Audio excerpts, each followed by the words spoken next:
Welcome to Pagan Crafting. Today we're going to make a fairy mushroom wreath. We're going to do some forest crafting, some foraging. Some of it's going to be some sourcing. We're going to have a walk in the forest, do some forest bathing, of course, because we're going to look for inspiration for this wreath before I make it. So join me today with some pagan crafting, some forest bathing, and some cool wreath fairy making.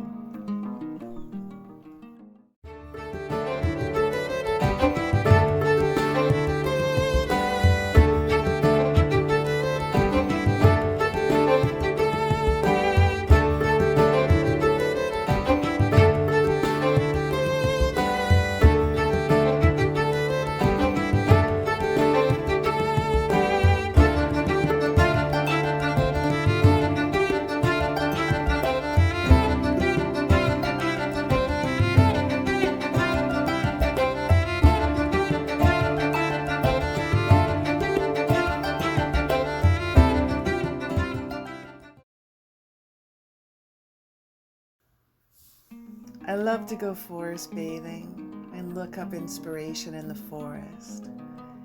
I love going to see what can inspire me for our next pagan crafting.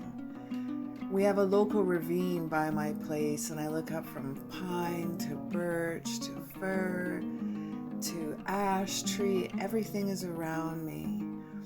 I found some pine cones here that I'm going to be using in the craft.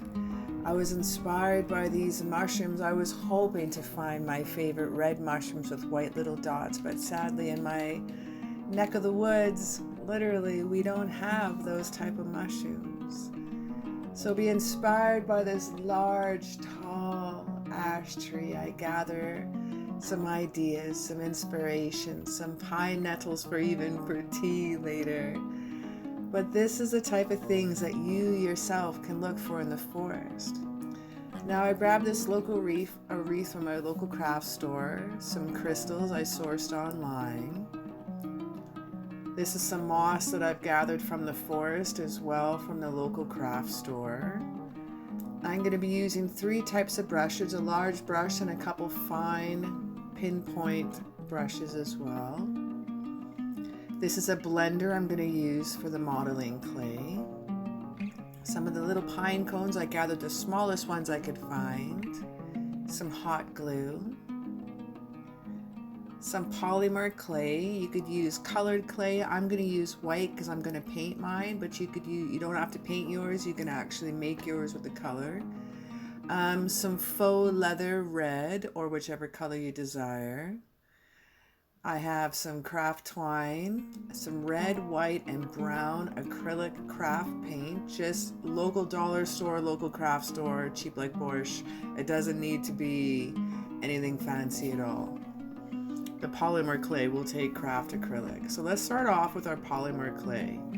You want to roll it first into a snake, old school, just like when you're a kid. You're gonna roll it into a snake.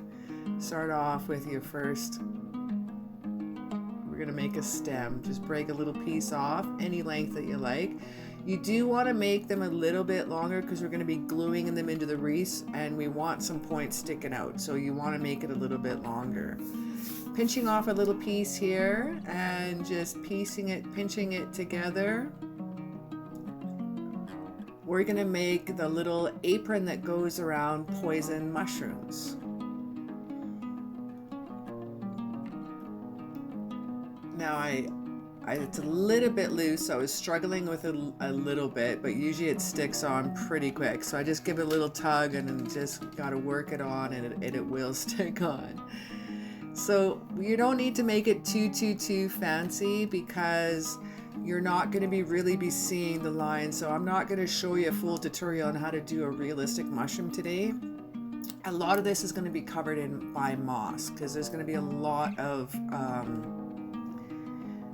hot glue involved, so we're going to use a lot of moss to cover the hot glue. Working the little mushroom cap, that's right. Using your thumb and your fingers to work it. I'm going to score the center of it because I'm going to help it on. So you just, instead of like, it won't squeeze on as well, so you just want to score the edges. My daughter taught me this. She's taking pottery in high school right now. Thought it was a super cool trick to learn. And it helps stick it on. If it happens to fall off after you bake it, you can simply glue it on. Now I'm going to use my little scoring tool here to blend it. Again, absolutely nothing fancy because you're not going to see underneath the caps. If you hang your wreath up pretty high, then you may see some under the caps and some little bits. So when we paint, we'll rock a little bit of that in there. But for now, you don't need to get too fancy. Same with your little lid on the mushroom cap too. It doesn't need to be anything too fancy. I wanted them super oblong and fun. So I just made a little bunch of all different shapes and sizes. I did some small ones, some big ones, some fat ones, some little ones, and I had some fun ones. And now we're gonna bake them. Now each polymer clay, please follow the instructions. My brand specifically was about 100 and I think it was 102, 112 degrees Fahrenheit for 32 minutes. And that's pretty much about it. Yay! I had to show you how cool my oven mitts are. That was actually intentional because I love that. So now they are baked, dried, cooled, and ready to rock. We're gonna grab some acrylic paint. And this is going to be the funnest part of everything. I love painting. So grabbing our wider brush here, we're going to start off with red. We're going to do the tops of the mushrooms. I was extremely surprised. This is actually my very first time painting polymer clay. I just got into using polymer clay with my daughter. She's very inspiring. And I was shocked that this was, especially with red, sometimes red takes 2-3 coats, correct, on a wall, on crafts, certain things. This was like a 1-coat wonder. And I just used some super cheap craft acrylic paint. It wasn't anything, maybe $3 Canadian tops.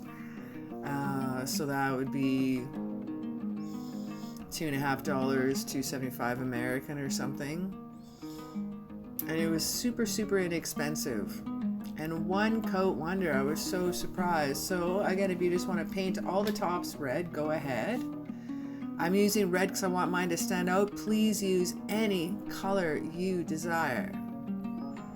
You can mix and match your colors. Red happens to be one of my favorite colors, and I'm hanging this wreath in my living room, and I have red, white, and black in my living room, so I think it'll just match. And plus, I think they're the cutest fairy mushrooms ever.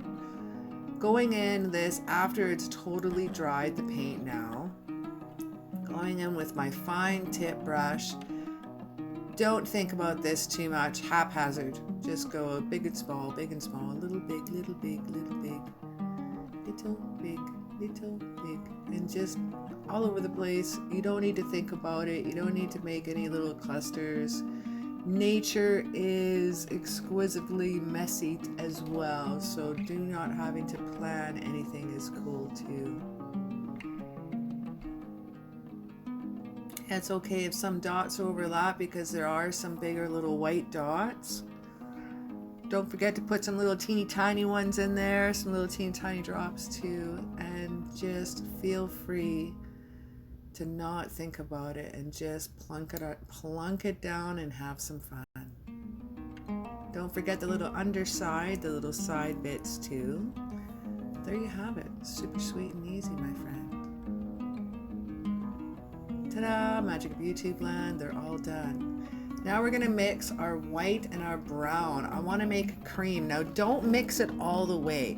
Kind of keep the color a little bit loose and marbled within it, because when you're painting underneath there, you want a little bit of that to stand out. So I learned that right away. So I was like, yeah. So I just started dipping in the brown. And I find, again, just super haphazard, super light. You don't need to think about this because you're not really going to be seeing underneath.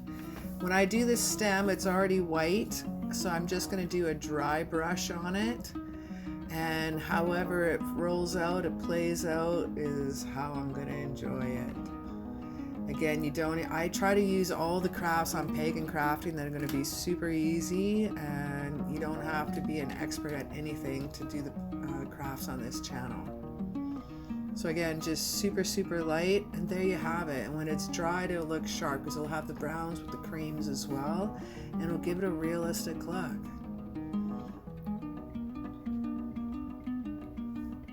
Just work out from the stem out to the edge. And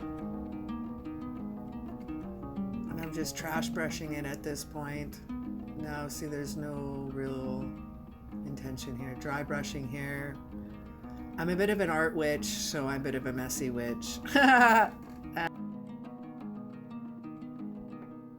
So now that all the little mushroom dots are all done, and all the little insides are all done,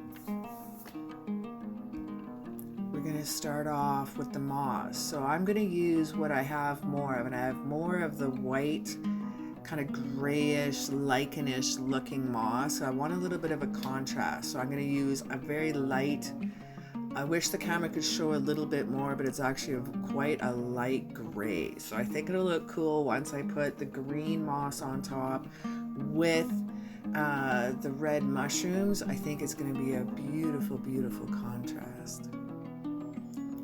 Now I want to build up a base for the mushrooms. So I'm actually going to be gluing the moss on both sides of the wreath, and that way it'll give me a little home, a little nestle, because with the polymer clay, it's not like air dry clay. It is a much lighter, but the mushrooms that I made were a lot larger than they probably could have been for this wreath, but I really love mushrooms, so I really love making them.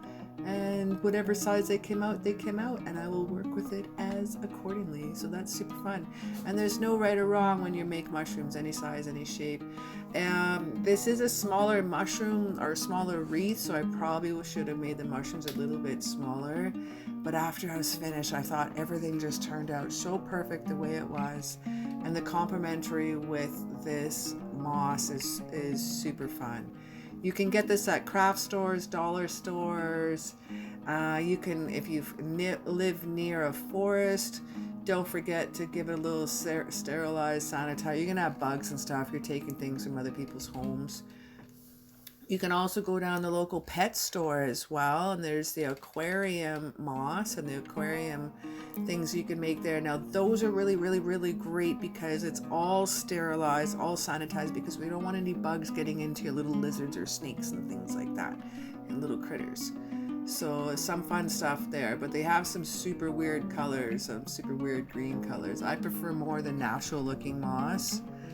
And we're going to work up the side of this. I'm not going to cover the entire wreath with moss. I would like a little bit of exposed, kind of make a little bit of a moon shape, because I like things that are a little bit oblong. And again, working up the barriers, make a little nest for future mushrooms. Think about your future mushrooms, how it's going to help secure them into place. Oh, I love this. Yeah, lichen moss. Lichen moss. This is probably lichen that would be from more northern region of the hemisphere, I reckon. I don't know, just some useless knowledge. I'm just trying to play with some time here. Gonna grab some more extra moss here and have some fun. Building it up, working it up. Again, there's no right or wrong. Just see what looks good for you. You can pause the video and follow along with me, or you can just, whatever looks good, go with it.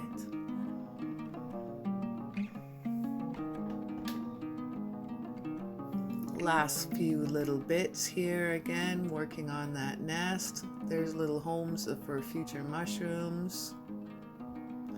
And hot glue is always your friend. You can never have enough hot glue. No one's gonna see it. Again, we're going to cover it all with moss.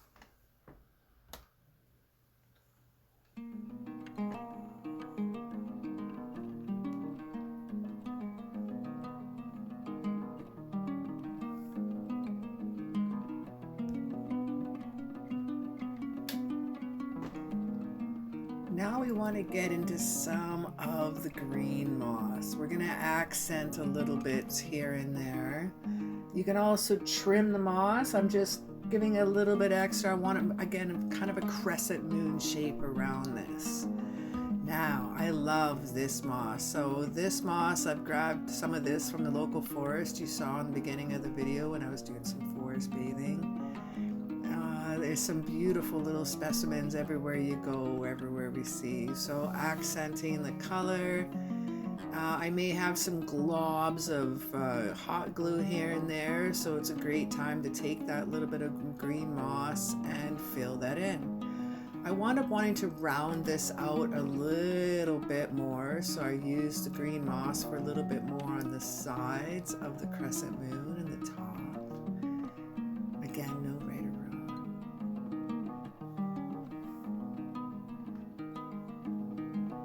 Just gluing a little bit more in the back. I found a few holes to fill, just rounding out the shape. Some of it you're not going to see, but it will poke out just enough, so enjoy it, use it. The stuff is so cheap and so inexpensive, so never be stingy with moss. Feeling pretty happy about this. Now I'm excited for the mushrooms. Now, I haven't really planned it out, but I do have some mushrooms that are curved, so I want them to bend out, shape out. So it's a matter of just playing it out, having some fun. Hot glue's your friend. I want him having to bring in another hot glue gun. The other hot glue gun wasn't heating up as fast enough for me. But that's what you get when you get just little cheap dollar store stuff. I kind of like some cheaper dollar store hot glue guns because sometimes they're not hot enough. So it's great when you're working with some things that you need it to cool really fast. So again, just play around, and just see. I like to make a little nestle, a little cluster. I've made some medium size, some large ones, and some also, again, hot glue's your friend. Oh my gosh, hot glue's your friend. And also I gave, some on the side of the lid of the mushroom as well. So it gives it that extra adhesion, so not just where the stem is. These wound up being a little bit heavier than I expected with polymer clay. I thought I was gonna like bake out pretty light. So they were a little heavier, so I wound up going redonkulous when it came with the hot glue. Again, I'm here just playing around, see what looks good. If it doesn't look good, move it around.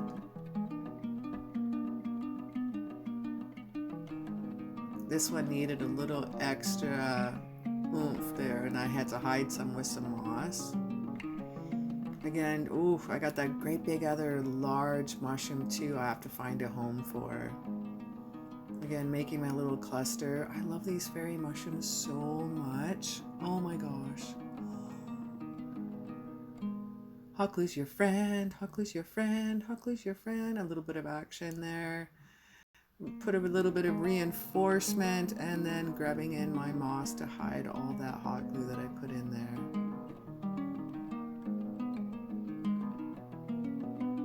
So just here I got it sped up, but take your time, man. Just see what looks good, see what doesn't look good, move things around, play it around, explore. I probably shouldn't have used all the mushrooms I made, but I have to. Yeah, I probably didn't need all of them, but that's okay. I love mushrooms, and I love fairy mushrooms, and I love magic mushrooms. They're so cute, and I think we're gonna need some crystals.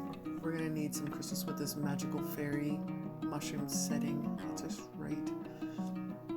Now these crystals I've sourced from Amazon. They were super inexpensive. They take a long time to get to me, but I didn't mind because the price was right. You get like a package of 40 of them, and I've just been using them for like every craft I could think of. I make jewelry out of it, add them to my crafts, my wreaths, you name it. They are so beautiful. I make my wands out of them. I think that's why I originally bought them, was actually for my wands, but now I've been using them for these pagan crafting. Here I'm adding extra reinforcement. I felt that mushroom was moving around a little bit too much, so I'm actually just building up a base with the glue. So when it dries, it'll be like cement in the back behind there. So that'll help keep that crystal that I put on there a little extra sharper. So I'm gonna, again, hide the monstrosity use of hot glue that I use. Hot glue's your friend. Now I find when designing something aesthetically pleasing, you always use an odd number. So I'm gonna go with 3 crystals here. I should have went with 9 or 7 mushrooms, but I actually went by 2 big ones, 2 medium ones, and 4 little ones. So there was a method to my madness there, of my reasoning. So again, hot glue. You don't have to use crystals, you don't have to use anything like that, but if whatever you have, if you got beads, anything like that, some glass beads or some cubics, or what would you call those? Faceted beads. Yeah, those are super cool too because they look like crystals as well.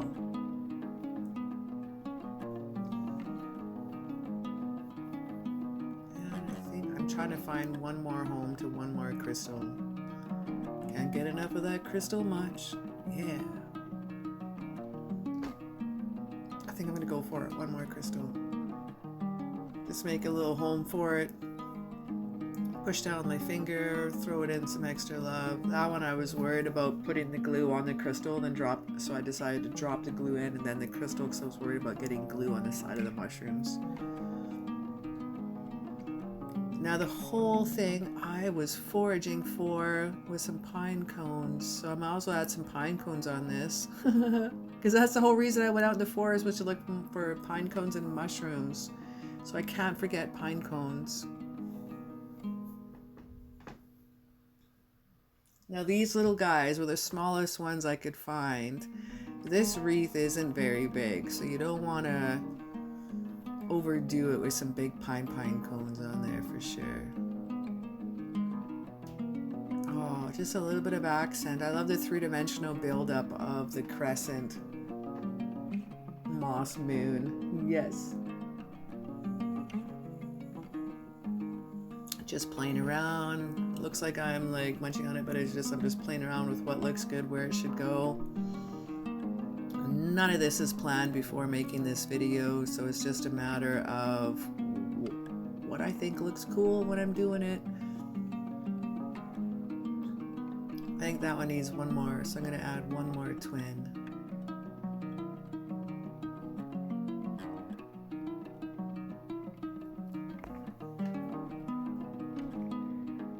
There you go.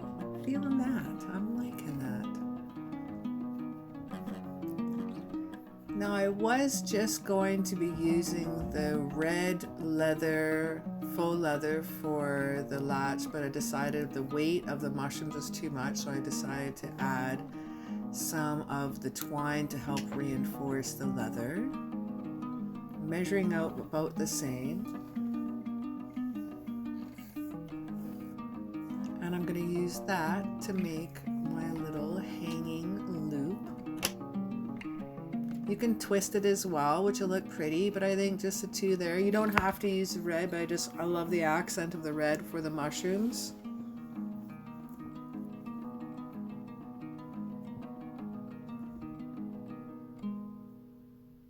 And just tie a simple finger knot. Any type of knot you could think of, just rock it. And there you have it. And you're just going to hide the knot in the back, snip off the little ends, and have a nice clean loop. And there you have it. I have my cute little mushroom fairy wreath. Thank you so very much for joining me. Throw me down a little like, up, subscribe, ring that bell so you know when the next craft comes out.